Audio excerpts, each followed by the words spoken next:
Dear students, now I am going to take the topic of objectives of rural development. Main objectives of rural development. The first one, integrated development of rural areas. In last class we discussed about the dimensions of rural development. It is social dimension, economic dimension, political dimension, religious dimension, like that. So here the integrated development of rural areas means the complete and overall development of the rural areas. ಗ್ರಾಮೀಣ ಪ್ರದೇಶಗಳ ಸಮಗ್ರ ಅಭಿವೃದ್ಧಿಯ ಉದ್ದೇಶವನ್ನ ಇದು ಹೊಂದಿದೆ. ಅಂದ್ರೆ ಕಾಲದಿಂದ ಕಾಲಕ್ಕೆ ಗ್ರಾಮೀಣ ಅಭಿವೃದ್ಧಿಯ ಪರಿಕಲ್ಪನೆಗಳು, ದೃಷ್ಟಿಕೋನಗಳು ಬದಲಾಗ್ತಾ ಹೋಗೋದನ್ನ ನಾವು ಕಾಣ್ತೀವಿ. ಹಾಗೇನೆ ಮತ್ತೆ ಇದನ್ನೆಲ್ಲ ತಿಳ್ಕೊಂಡ್ಮೇಲೆ ಅದರ ಮೂಲ ಉದ್ದೇಶಗಳನ್ನ ಕೂಡ ಅರ್ಥ ಮಾಡ್ಕೊಳ್ಳೋದಕ್ಕೆ ಸಾಧ್ಯವಾಗತ್ತೆ ಅನ್ನುವಂಥದ್ದು.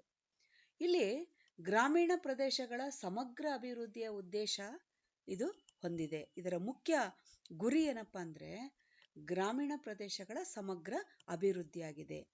ಈ ಅಭಿವೃದ್ಧಿ ಅನ್ನೋದು ಅನೇಕ ಆಯಾಮಗಳನ್ನ ಹೊಂದಿದೆ ಅಂತ ನಾನು ಈಗಾಗಲೇ ಲಾಸ್ಟ್ ಕ್ಲಾಸ್ನಲ್ಲಿ ಹೇಳಿದ್ದೆ ನಿಮಗೆ. ಸೊ ಇದು ಆರ್ಥಿಕ ಆಯಾಮ, ಸಾಮಾಜಿಕ ಆಯಾಮ, ರಾಜಕೀಯ ಆಯಾಮ, ಹೀಗೆ ಅನೇಕ ಆಯಾಮಗಳನ್ನು ಹೊಂದಿದೆ. ಈ ಎಲ್ಲ ಕ್ಷೇತ್ರಗಳಲ್ಲಿ ಅಭಿವೃದ್ಧಿ ಆಗುವುದನ್ನೇ ನಾವು ಸಮಗ್ರ ಅಭಿವೃದ್ಧಿ ಅಂತ ಹೇಳಿ ಕರಿತೀವಿ. Second one, provision of basic needs such as food, education, drinking water, health care, better sanitation, housing and employment. ಅಂದ್ರೆ ಗ್ರಾಮೀಣ ಅಭಿವೃದ್ಧಿ ಮೂಲಕ ಜನರ ಮೂಲಭೂತ ಅವಶ್ಯಕತೆಗಳಾದಂತಹ ಅನ್ನ, ಬಟ್ಟೆ, ವಸತಿ, ಶಿಕ್ಷಣ, ಆರೋಗ್ಯ, ಕುಡಿಯುವ ನೀರು ಮತ್ತೆ ಉದ್ಯೋಗ ಇವೆಲ್ಲದನ್ನ ನೀಡ್ತಕ್ಕಂಥದ್ದು. ಅಂದ್ರೆ see here the man needs the basic facilities like food, cloth, shelter. Along with that health care, sanitation, education, house, employment facility, all these are very, very important. Usually, generally we can speak that rural areas do not have all these facilities better compared to urban areas. So now, through the rural development programs, we can able to provide the basic needs such as food, education, cloth, employment, health care, et cetera et cetera. ಅಂದ್ರೆ ಗ್ರಾಮೀಣ ಅಭಿವೃದ್ಧಿ ಮೂಲಕ ನಾವು ಜನರಿಗೆ ಬೇಕಾಗ್ತಕ್ಕಂಥ ಅವಶ್ಯಕತೆಗಳಾದಂತಹ ಆಹಾರ, ಶಿಕ್ಷಣ, ಕುಡಿಯೋ ನೀರು, ಆರೋಗ್ಯದ ಇದು ಜೊತೆಯಲ್ಲಿ ಸ್ವಚ್ಛತೆ, ಉದ್ಯೋಗಗಳನ್ನ ನಾವು ಇದ್ರ ಮೂಲಕ ನೀಡಬಹುದು. ಹೇಗೆ ನೀಡಬಹುದು ಅಂದ್ರೆ ಗ್ರಾಮೀಣ ಅಭಿವೃದ್ಧಿ ಕಾರ್ಯಕ್ರಮಗಳ ಮೂಲಕ ಜನರಿಗೆ ಇದನ್ನೆಲ್ಲ ಒದಗಿಸಿಕೊಡಬಹುದಾಗಿದೆ. Third one, increasing employment and income generating facilities. ಅಂದ್ರೆ ಉದ್ಯೋಗ ಮತ್ತು ಆದಾಯ ಹೆಚ್ಚಿಸುವಂತಹ ಸೌಲಭ್ಯಗಳು. So what is increasing, how can be increase the employment facility in the rural area, and what is the income generating facilities? So by providing loans, so they can start small scale industry, cottage industry, village industry, home industry, etc, etc. And so through this, so we can increase the employment facilities to the rural people. ಅಂದ್ರೆ ಗ್ರಾಮೀಣ ಜನರಿಗೆ ನಾವು ಉದ್ಯೋಗವನ್ನ ನೀಡ್ತಕ್ಕಂಥದ್ದು. ಉದ್ಯೋಗವನ್ನ ಹೇಗೆ ನೀಡಬಹುದು ಅಂತಂದ್ರೆ ಅವರಿಗೆ ಮೊದಲು ತರಬೇತಿಯನ್ನ ನೀಡಿ, ಉದಾಹರಣೆಗೆ IRDP, ಟ್ರೈಸಮ್ ಇವೆಲ್ಲ ಕಾರ್ಯಕ್ರಮಗಳಿವೆಯಲ್ಲ, ಇವುಗಳ ಮೂಲಕವೇ ಜನರನ್ನ ಆರಿಸ್ಬಿಟ್ಟು ಅವರಿಗೆ ಯಾವ್ಯಾವ್ದ್ರೊಳಗೆ ಆಸಕ್ತಿ ಇದೆ ಅಂತ ಹೇಳಿ ಕಂಡುಕೊಂಡು ಅವರಿಗೆ ಅದರ ಮೂಲಕ ತರಬೇತಿಯನ್ನ ನೀಡಿ ಅದರ ಮೂಲಕ ಅವರಿಗೆ ಉದ್ಯೋಗವನ್ನ ಕೊಡೋದು. ಅದರ ಜೊತೆಯಲ್ಲಿ ಈ ಬ್ಯಾಂಕ್ಗಳು ಅವರಿಗೆ ಸಾಲದ ರೂಪದಲ್ಲಿ ಹಣವನ್ನ ಕೊಡ್ತವೆ. ಅತಿ ಕಡಿಮೆ ಬಡ್ಡಿಯ ದರವನ್ನ ಹಾಕಿ ಅವರಿಗೆ ಸಾಲದ ರೂಪದಲ್ಲಿ ಹಣವನ್ನ ಕೊಡೋದ್ರಿಂದ ಅವರು ತಮ್ಮ ಕಾಲ ಮೇಲೆ ತಾವು ನಿಂತ್ಕೊಳ್ಳಬಹುದಾಗಿದೆ. ಇವತ್ತಿನ ದಿನ ಬೇಕಾದಷ್ಟು ರೀತಿಯ ಸಣ್ಣ ಸಣ್ಣ ಕೈಗಾರಿಕೆಗಳನ್ನ ಅವ್ರು ಮಾಡಬಹುದಾಗಿದೆ. ಊದುಕಡ್ಡಿ ತಯಾರು ಮಾಡೋದಿರ್ಬೋದು, ಮ್ಯಾಚ್ ಬಾಕ್ಸ್ ಇರ್ಬೋದು, ಪೆನ್ಸಿಲ್ ತಯಾರು ಮಾಡೋದಿರ್ಬೋದು, ಅಥವಾ ಚಾಕ್ ಪೀಸ್ ತಯಾರು ಮಾಡೋದಿರ್ಬೋದು, ಟಾಯ್ ಮೇಕಿಂಗ್, ಬೊಂಬೆ ತಯಾರು ಮಾಡ್ತಕ್ಕಂಥದ್ದಿರ್ಬೋದು, ಬಾಸ್ಕೆಟ್ ಮೇಕಿಂಗ್, ಹೀಗೆ ಪಿಕಲ್ ಮೇಕಿಂಗ್, ಪಾಪಾಡ್ ಮೇಕಿಂಗ್, ಇವತ್ತು ಬೇಕಾದಷ್ಟು ರೀತಿಯಲ್ಲಿ ಇವತ್ತು ಅವರು ತಮ್ಮ ಕಾಲ ಮೇಲೆ ತಾವು ನಿಂತ್ಕೊಳ್ಳಲಿಕ್ಕೆ ಸಾಕಷ್ಟು ಉದ್ಯೋಗಗಳ ಒಂದು ಇದನ್ನ ನೀಡಲಾಗ್ತಾ ಇದೆ. ಅದು ಗ್ರಾಮೀಣ ಅಭಿವೃದ್ಧಿಯ ಮುಖ್ಯ ಉದ್ದೇಶವಾಗಿದೆ ಅಂತ ಹೇಳಿ ಹೇಳ್ಬೋದು. Promotion of democratic leadership at the grassroots level by setting up local self-government. ಅಂದ್ರೆ ಇಲ್ಲಿ ಸ್ಥಳೀಯ ಸರ್ಕಾರಗಳನ್ನ ಸ್ಥಾಪಿಸುವುದರ ಮೂಲಕ ತಳಮಟ್ಟದಿಂದಲೇ ಪ್ರಜಾಪ್ರಭುತ್ವ ನಾಯಕತ್ವವನ್ನ ಇಲ್ಲಿ ಬೆಳೆಸ್ತಕ್ಕಂಥದ್ದು. So we all know that we have democratic type of leadership, democratic form of government. See, this democracy needs complete education, 100% literacy. So, but we don't have 100% literacy in the rural area. So, when we apply this democratic government, so we can create leadership qualities among the rural people. So, the local self-government will be helpful through the Gram Panchayat. We can select the leaders, and the leaders can make themselves. So they will come up and become leaders. So nowadays, young people also can become leaders, isn't it? So that's why the promotion of democratic leadership at the grassroots level by setting up of local self-government. Now we are giving much importance to Panchayat Raj system. So in the 1993, that is 33%, the women reservation has been also given. So now the women leaders are also coming up. The next one, complete participation of the rural people.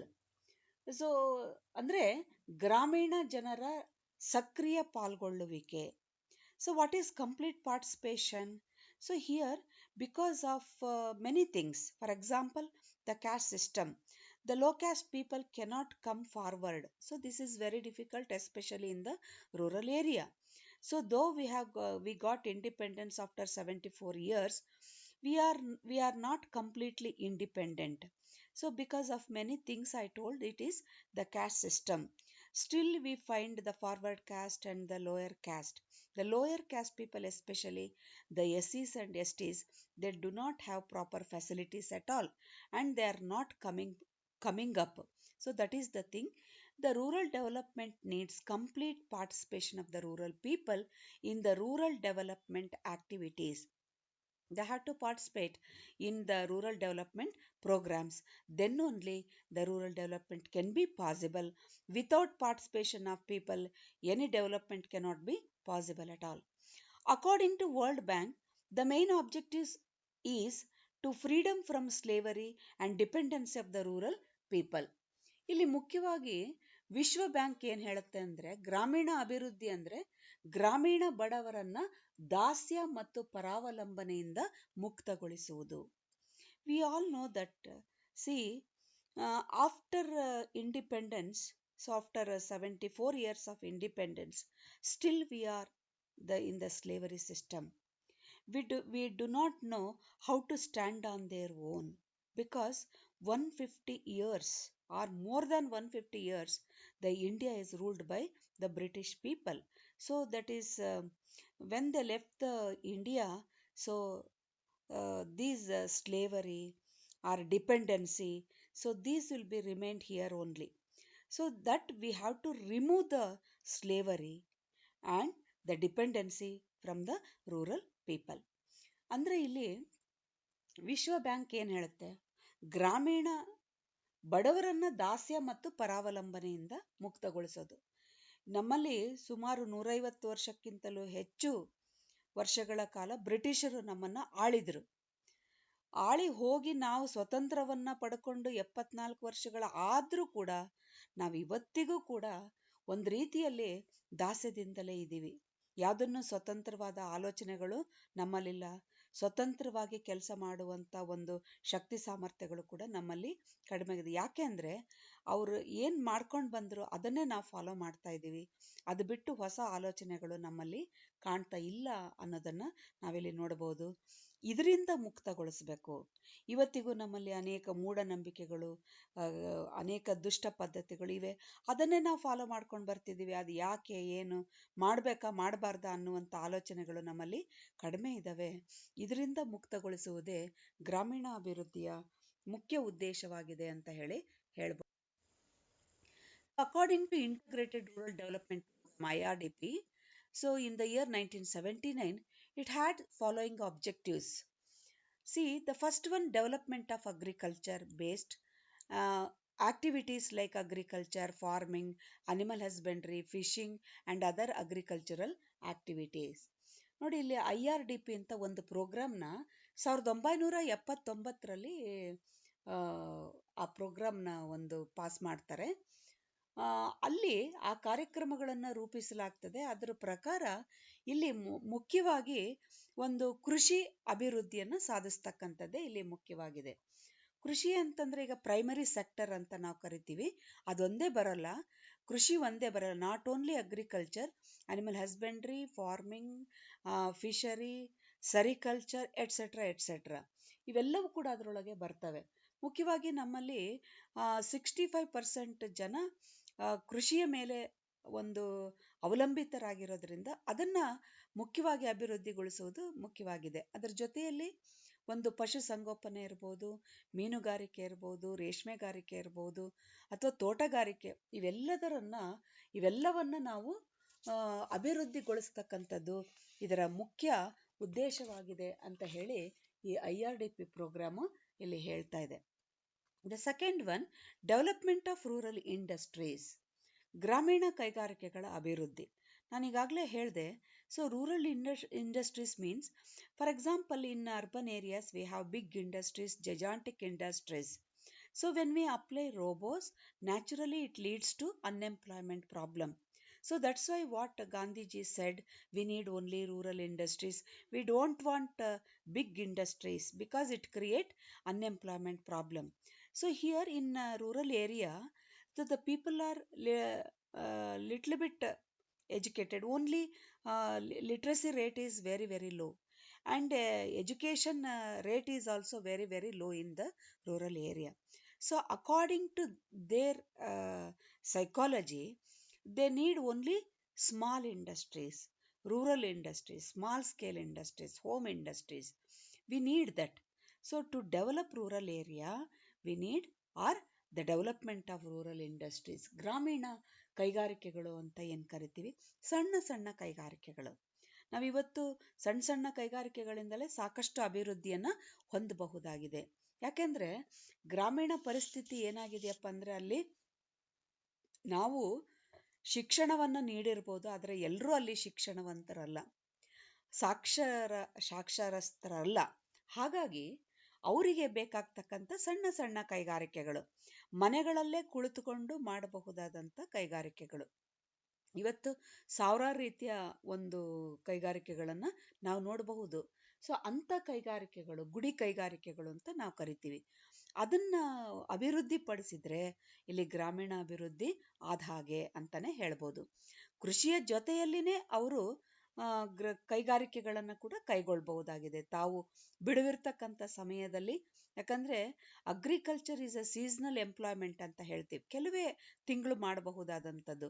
ಉಳಿದ ಟೈಮ್ನಲ್ಲಿ ಅವರು ಬುಟ್ಟಿಗಳನ್ನು ಹೆಣೆಯೋದಿರ್ಬೋದು, ಅಥವಾ ನಾ ಹೇಳಿದೆ ಊದ್ಬತ್ತಿ ಮಾಡೋದು, ಚಾಪೆ ಮಾಡೋದು, ಸೀರೆಗಳನ್ನು ಇದನ್ನು ಮಾಡೋದು, ಗೋಣಿಚೀಲಗಳನ್ನು, ಈ ಥರ ಬೇಕಾದಷ್ಟಿದೆ. ಅಂಥದನ್ನು ಮಾಡಿದ್ರೆ ಅವರ ಒಂದು ಅಭಿವೃದ್ಧಿ ಸಾಧ್ಯವಾಗ್ತದೆ.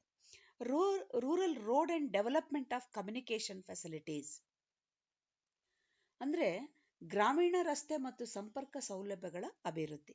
Definitely we need that. Rural roads are already spoiled. When the rain comes, the buses, lorries cannot go there. So that is the thing. Twice in a week, the buses will come. So there is a lack of transport, communication, everything. So that is the thing. They need road and development of communication facilities. ಅಂದ್ರೆ ಗ್ರಾಮೀಣ ಅಭಿವೃದ್ಧಿ ಅಂತಂದ್ರೆ ಅಲ್ಲಿ ಗ್ರಾಮೀಣ ರಸ್ತೆಗಳನ್ನು ಮಾಡಬೇಕಾಗಿದೆ, ಸಂಪರ್ಕ ಸೌಲಭ್ಯಗಳನ್ನು ಅಭಿವೃದ್ಧಿಯಲ್ಲಿ ಮಾಡಬೇಕಾಗಿದೆ. ಬಸ್ಗಳು ಬರೋದೇ ಇಲ್ಲ, ಮಳೆ ಬಂದ್ರಂತೂ ಬಸ್ಸೇ ಬರಲ್ಲ. ಹೀಗಾಗಿ ಅಲ್ಲಿ ಏನಾದರೂ ಜನ ಹೆಚ್ಚು ಕಡಿಮೆ ಆಯಿತು ಅಂದರೆ, ಅನಾರೋಗ್ಯ ಹೊಂದ್ರು ಅಂದರೆ ಅವ್ರಿಗೆ ನಗರಗಳಿಗೆ ಬಂದು ಹೋಗೋಕ್ಕೆ ಆಗಲ್ಲ. ಹೀಗಾಗಿ ಅನೇಕ ಜನ ಸಾಯೋದನ್ನು ಕೂಡ ನಾವಿಲ್ಲಿ ನೋಡ್ತೀವಿ. ಹಾಗಾಗಿ ರಸ್ತೆ ಮತ್ತು ಸಂಪರ್ಕ ಸೌಲಭ್ಯಗಳ ಅಭಿವೃದ್ಧಿ ಬಹಳ ಮುಖ್ಯವಾಗುತ್ತೆ. Removal of poverty and unemployment ಅಂದರೆ ಇಲ್ಲಿ ಬಡತನ ಮತ್ತು ನಿರುದ್ಯೋಗ ನಿವಾರಣೆ ಮಾಡ್ತಕ್ಕಂಥದ್ದು.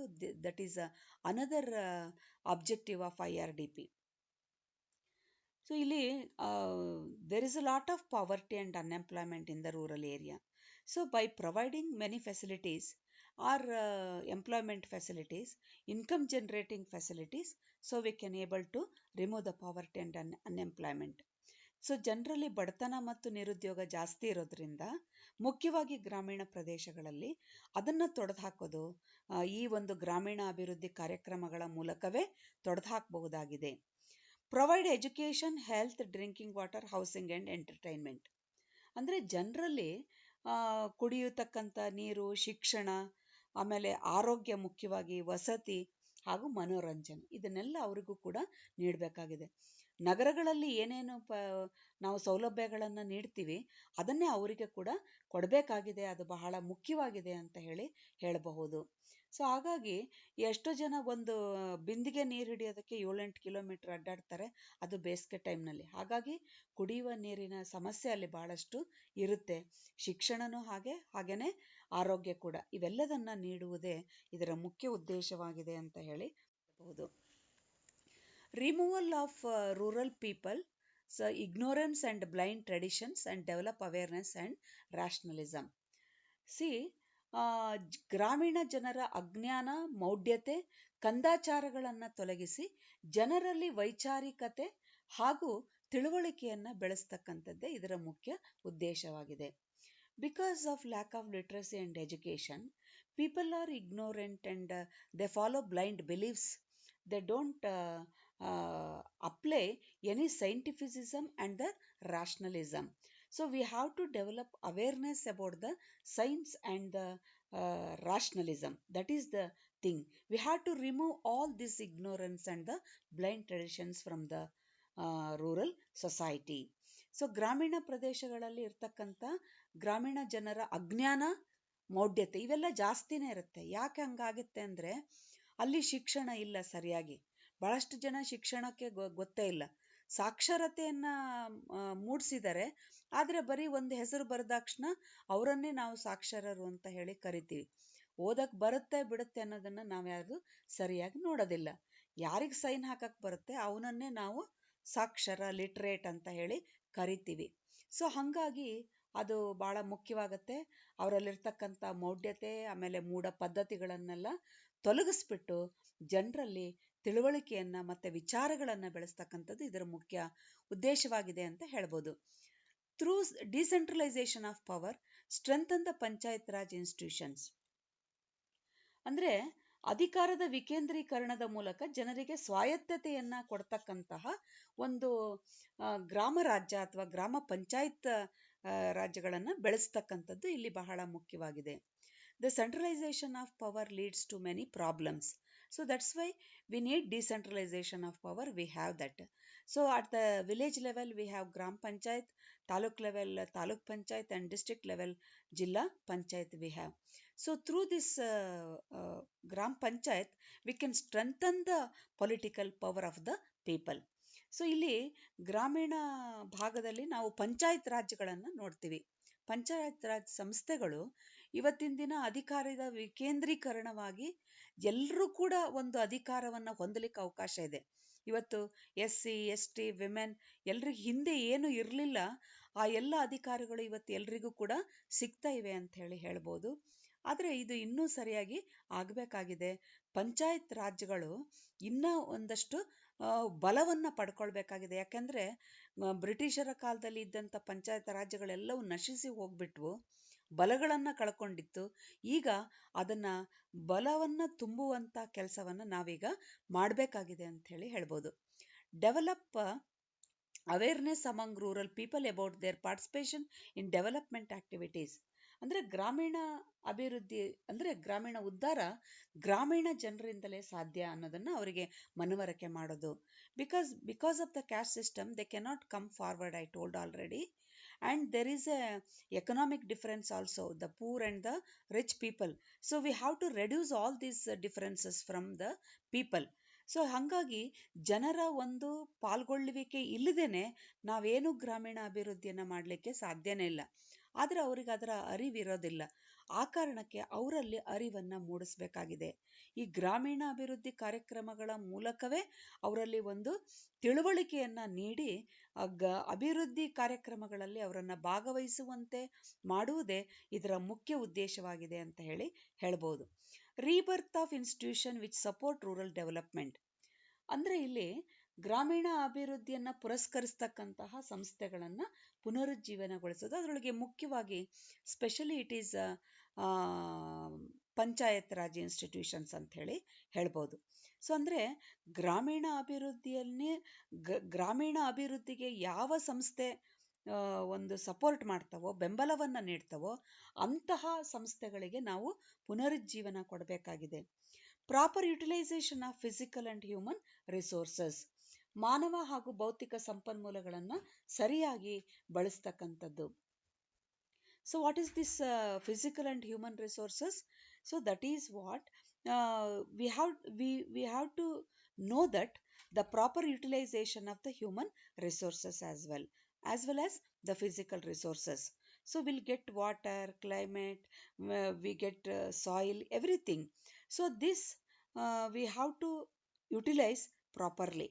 ಸೊ ಮುಖ್ಯವಾಗಿ ಇಲ್ಲಿ ಮಾನವ ಹಾಗೂ ಭೌತಿಕ ಸಂಪನ್ಮೂಲಗಳನ್ನ ಸರಿಯಾಗಿ ಬಳಸ್ತಕ್ಕಂಥದ್ದು. ಅಂದ್ರೆ ನಮ್ಮಲ್ಲಿ ಸಿಗ್ತಕ್ಕಂತಹ ನೀರು ಅದನ್ನ ನಾವು ಬೇರೆಯವರಿಗೆ ಕೊಡ್ತೀವಿ ಎಷ್ಟೋ ಸಾರಿ. ನಮ್ಮಲ್ಲಿ ನೀರಿದ್ರೆ ಅದನ್ನ ನಾವೇ ಬಳಸ್ಕೊಳ್ತಕ್ಕಂಥದ್ದು, ಅಥವಾ ಕೃಷಿಯಿಂದ ಬರ್ತಕ್ಕಂಥ ಕಚ್ಚಾ ವಸ್ತುಗಳನ್ನ ನಾವೇ ಬಳಸ್ಕೊಂಡು ನಾವೇ ಕೈಗಾರಿಕೆಗಳನ್ನ ಸ್ಥಾಪನೆ ಮಾಡ್ತಕ್ಕಂಥದ್ದು. ಹಾಗೆ ಭೌತಿಕ ಸಂಪನ್ಮೂಲಗಳನ್ನ ಅದರ ಜೊತೆಯಲ್ಲಿ ಮಾನವ ಸಂಪನ್ಮೂಲ. ಇವಾಗ ಎಷ್ಟೋ ಸಾರಿ ನಾವು ನೋಡ್ತೀವಿ, ನಾವು ಬೇರೆ ರಾಜ್ಯದವ್ರನ್ನ ಕರ್ಕೊಂಡು ಬಂದು ಕೆಲಸ ಮಾಡಿಸ್ತೀವಿ, ಬೇರೆ ಹಳ್ಳಿಯವ್ರನ್ನ ಕರ್ಕೊಂಡು ಬಂದು ಕೆಲಸ ಮಾಡಿಸ್ತೀವಿ. ಅದ್ರ ಬದಲಿಗೆ ನಮ್ಮೂರ್ನವ್ರಿಗೆ ಕೆಲಸ ಕೊಟ್ರೆ ಅವ್ರಿಗೊಂದು ಉದ್ಯೋಗ ಆದಂಗಾಯ್ತು ಅಂತ ಹೇಳ್ಬೋದು. ಹೀಗೆ ಈ ರೀತಿಯಲ್ಲಿ ಈ ಉದ್ದೇಶಗಳನ್ನೆಲ್ಲ ಪೂರೈಕೆ ಮಾಡೋದಕ್ಕೆ ಕೇಂದ್ರ ಸರ್ಕಾರ ಹಾಗೂ ರಾಜ್ಯ ಸರ್ಕಾರಗಳು ಅನೇಕ ಕಾರ್ಯಕ್ರಮಗಳನ್ನ ಜಾರಿಗೆ ತಂದಿವೆ ಅಂತ ಹೇಳ್ಬೋದು. ಉದಾಹರಣೆಗೆ ಅದು ಇಂಟಗ್ರೇಟೆಡ್ ರೂರಲ್ ಡೆವಲಪ್ಮೆಂಟ್ ಪ್ರೋಗ್ರಾಮ್ ಇರ್ಬೋದು, IRDP ಇರ್ಬೋದು, ಟ್ರೈಸಮ್ ಇರ್ಬೋದು, ಜವಾಹರ್ ರೋಜ್ಗಾರ್ ಯೋಜನಾ ಇರ್ಬೋದು, SGSY ಸ್ವರ್ಣ ಜಯಂತಿ ಸ್ವರಾಜ್ಗಾರ್ ಯೋಜನಾ ಇರ್ಬೋದು, ಅಥವಾ ನ್ಯಾಷನಲ್ ರೂರಲ್ ಎಂಪ್ಲಾಯ್ಮೆಂಟ್ ಪ್ರೋಗ್ರಾಮ್ ಇರ್ಬೋದು. ಹೀಗೆ ಇವೆಲ್ಲವೂ ಕೂಡ ಅನೇಕ ಕಾರ್ಯಕ್ರಮಗಳ ಮೂಲಕ ನಾವು ಇದನ್ನ ಸಾಧನೆ ಮಾಡಬಹುದಾಗಿದೆ ಅಂತ ಹೇಳ್ಬಹುದು. Thank you.